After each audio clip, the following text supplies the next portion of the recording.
ద్రౌపది జననం. ద్రోణాచార్యుడి చేతిలో ఓడిపోయి తన రాజ్యాన్ని సగం కోల్పోయిన ద్రుపదుడు హృదయంలో గాఢమైన కోపం పెంచుకున్నాడు.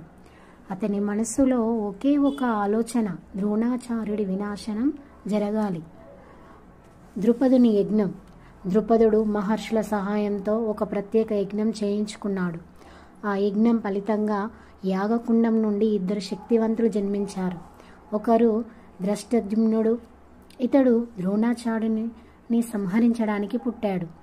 మరొకరు ద్రౌపది, అపూర్వ సౌందర్యం, భవిష్యత్తులో మహత్తర పాత్ర పోషించబోయే దేవకన్య.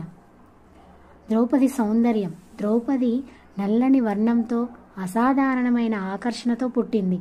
ఆమెను చూసిన వారందరూ ఈమె మానవ లోకానికి చెందినది కాదు అని ఆశ్చర్యపడ్డారు.